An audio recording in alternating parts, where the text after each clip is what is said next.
Malaking pagkakaiba. Sundin ninyo ang kanilang tinuturo, pero huwag niyong gagayahin ang kanilang halimbawa. Importante yun. Bakit? Kasi kadalasan, kapag nakikita natin na ang mga pinuno ng relihiyon, hindi nila isinasabuhay ang kanilang tinuturo. Kadalasan, sasabi, bakit ko gagawin yan? Sila mismo hindi na ginagawa. Mali. Kasi tama ang kanilang tinuturo na ayon pa rin sa sasabi ng Diyos ang kanilang tinuturo. Dapat sundin ang kanilang tinuturo. Yung nga lamang, kapag nilalabag nila ang mga utos ng Diyos, huwag ninyong gagayahin ang kanilang paglabag. So, yung hindi sinasabuhay ng mga tagapangaral ang kanilang pinangangaral ay hindi bumabawas sa katotohanan ng salita ng Diyos na kanilang itinuturo. Maliwanag? Halimbawa, makita ka ng mga obispo, mga pari, masama ang pamumuhay. Hindi porket masama ang pamumuhay nila, hindi ka na maniniwala sa salita ng Diyos. Hindi. Kasi hindi nababawasan ang katotohanan ng salita ng Diyos doon sa paglabag mismo ng tagapangaral sa salita na kanyang itinuturo. Maliwanag? So, sasabi ng Panginoon na gawin ninyo ang kanilang tinuturo, pero huwag ninyong gayahin ang kanilang halimbawa. So, bagamat kinilala ng Panginoon na mayroong katotohanan at dapat sundin ang tinuturo ng mga eskriba at ng mga Pariseo, pero pinansin niya, nagkukulang sila sa kanilang halimbawa dahil hindi nila sinasabuhay ang kanilang sinasabi. Kaya hindi sila dapat gayahin dahil pangit ang halimbawa pinapakita nila sa mga tao. Naging palabas na lang ang relihiyon para sa mga pinuno ito. Metikuloso sila sa kanilang pananamit at naging mapaghanap ng paggalang ng mga tao. Kaya ang lahat ng kanilang ginagawa ay pakitang tao lamang. Gumagawa lang sila ng kabutihan kapag alam nila pinapanood sila ng madla. Ngunit ang kanilang mga puso ay malayo sa Diyos. Hinahangad lang nila pagpugayan ng mga tao, pero hindi nila iniaayon ang kanilang kalooban sa kalooban ng Diyos. Nalimutan ng mga pinunong ito na ang pinaglilingkuran nila ay ang Panginoon. At hindi sila mga artistang gumaganap lang sa palabas at ang pag-arte nila ay walang kinalaman sa kanilang totoo at pribadong mga buhay. Ang kanilang pinaglilingkuran ay ang Diyos na nakakakita ng lahat at bumabasa sa puso ng tao.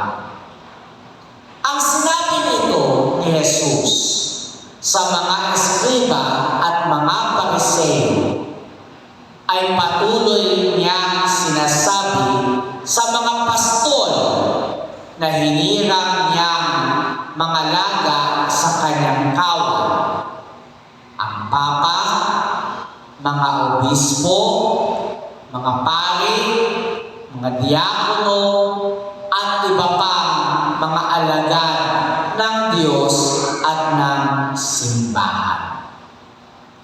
Amin ko sa inyo madaling masilaw sa pagpupugay na binibigay ng mga tao. Dahil hanggang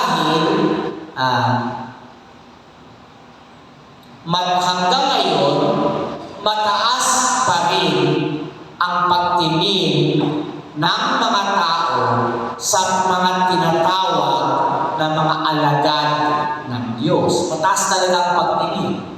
Bawa, kapag ako ay nakasutana, naglalakad ako sa labas, kahit hanggang sa mall, naglalakad ako. Ay, naku, talagang pinagpupugayan talaga ako mga daming nagmamano, ang nagmabate, magalang magwadya, nagbibigay daan ang lahat.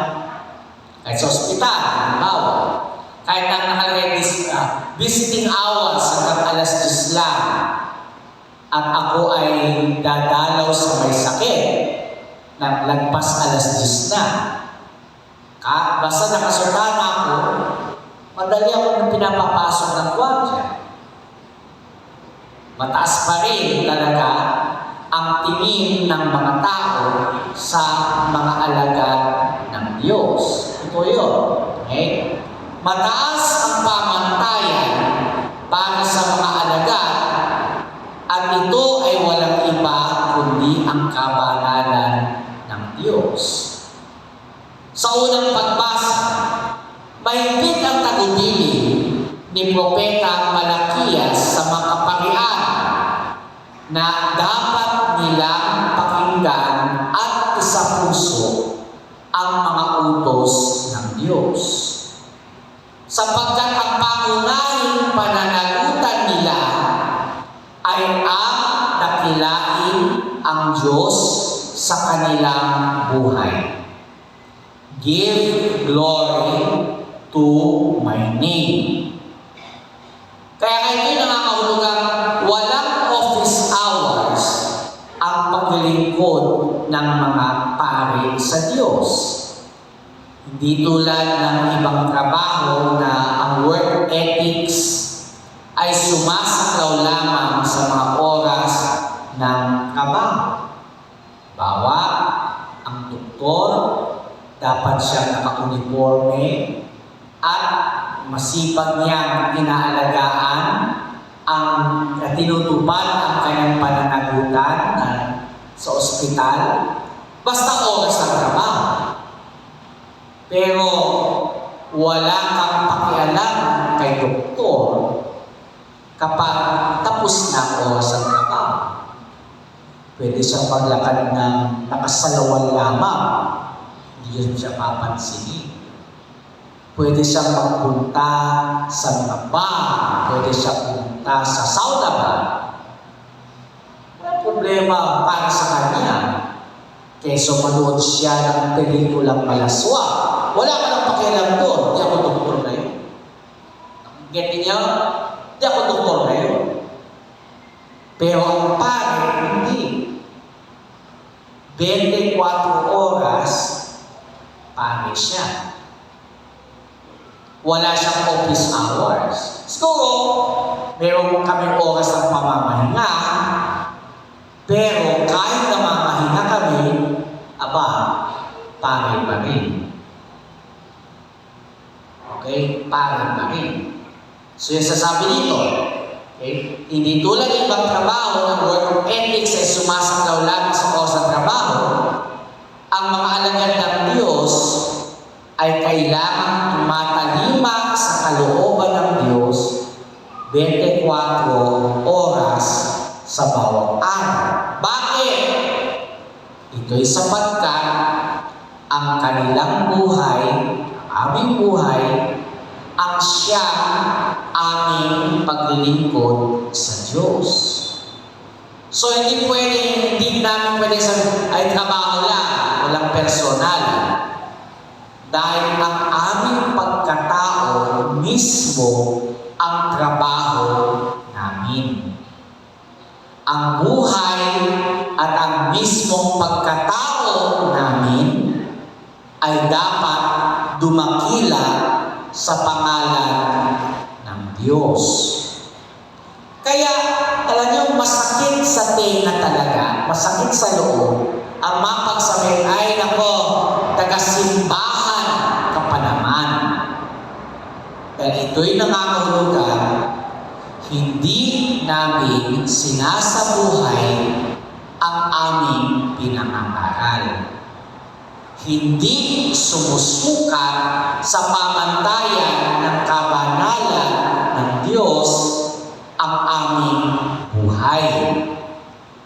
At ang masakit na salitang ito ay dapat namin ituring ng paninita na kailangang ayusin namin ang aming buhay upang ito ay maging muli makatotohanan paglilingkod sa Diyos. Okay? Tingnan nyo. Kaya, kahit na yan, kung sino man maging parish priest ninyo, kung sino maging pari na kakilala ninyo, kailangan lagi nyo ipaalala sa kanila na sila ay pari. Bawa, birthday namin, anibersaryo namin, huwag nyo kami re-regaluhan na magamit na hindi dapat ginagamit ng pari. Paano nyo? Huwag nyo kami re-regaluhan na regalo ay hindi dapat ginagamit ng pari. Tulungan nyo ang pari na magpakapari. Hindi yung kung saan yung iimbitahin, kung ano-ano yung pagagawa. Wag! Kasi pari yan. Kahit ang day off niya, pari pa rin siya. At anong pangunahin